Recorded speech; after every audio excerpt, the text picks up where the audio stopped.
South Africa's Brave New World, the beloved country since the end of apartheid, is a book, a political history of South Africa from 1994 to 2009. I'm a bit late to the party with this book having first been published back in 2009, but it has some very interesting information and insights. Normally, a reviewer talks about the good, then the bad, but I think I'm going to start with the bad, then move on to the good. The book is far too long. It could have conveyed much of the same information in half the pages, and the main reason that it goes on and on is because it's disorganised. I was interested in what befell the police and the army after apartheid, and he does talk about these things, but it's short detours in the middle of chapters that are quite large. Unfortunately, this is a recurring theme. The book could have really used a dramatis personae, or list of characters. So many names are mentioned who then reappear chapters later in a new job. It's very confusing and could have been done better. The glossary at the start of the book, where all glossaries should be, was a big help. But I actually think that this book provided a good deal of insight into South Africa, the ANC, and the period of ANC rule up until 2009. One insight that I found interesting is his assertion that South Africa has since independence in 1910 been ruled by a nationalist ideology.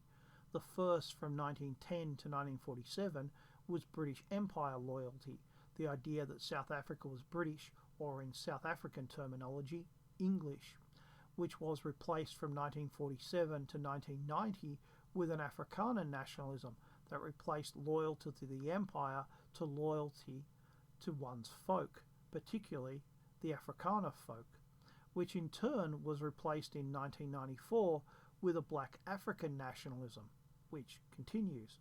The period between 1990 to 94 was one where much of the Afrikaner nationalism was being dismantled.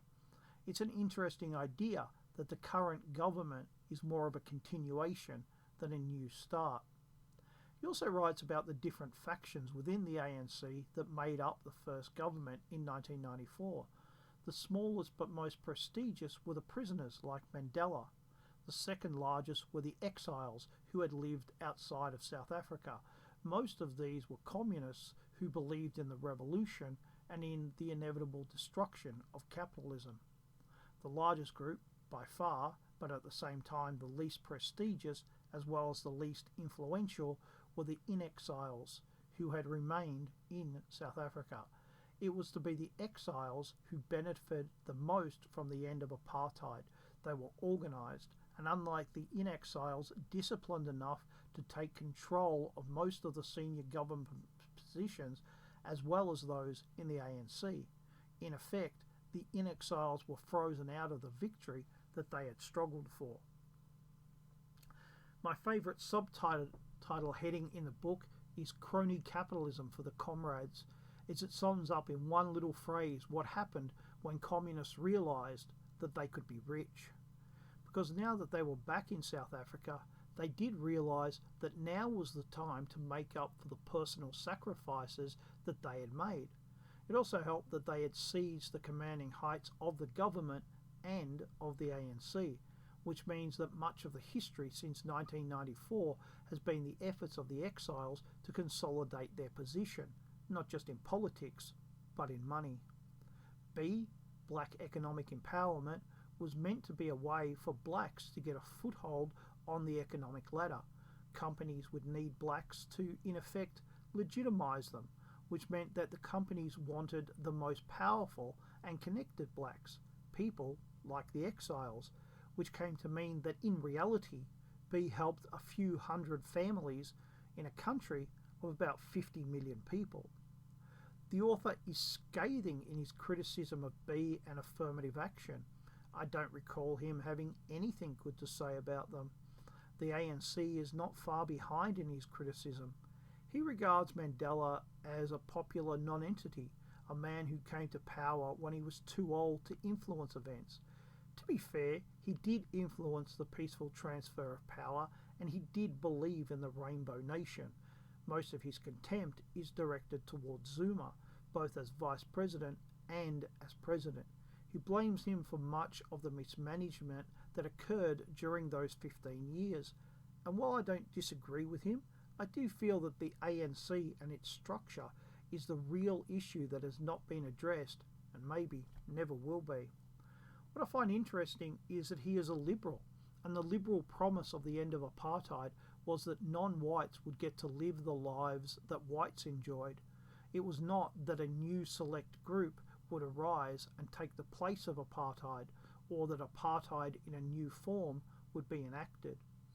But he realises that that is exactly what has happened. He also writes about how galling it has been to see the future that he wanted for South Africa not appear, but that the racists, as he calls them, were right.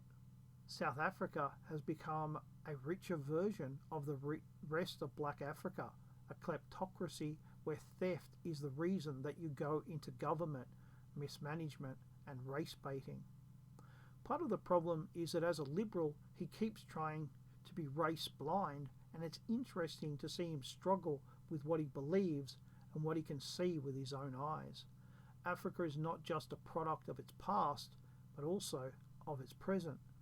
The civilization that covers the world is not African, it's European, which means that they are trying to govern under the rules of someone else's civilization. The truth is that if South Africa was an all-white country, it would be a lot more successful than if it was an all-black country, even if those blacks were of the same ethnic group. I want to leave you with an excerpt from the book about his attending an anti-racism conference in South Africa, September 2001. It's on page 350. Quote, "Indigenous people were invited from all over the world, and the cause of ethnic minorities anywhere in the West was taken up with great indignation. Arriving in Durban for the conference, I found what could only be described as a crazed millenarian expectation and furious blaming. Black Americans, Roma, Inuit, and many other minorities were there in strength and were all, apparently, angry. Even many of the whites attending the conference were anti-white. A great theme was the rights of indigenous peoples, but this did not seem to work at all.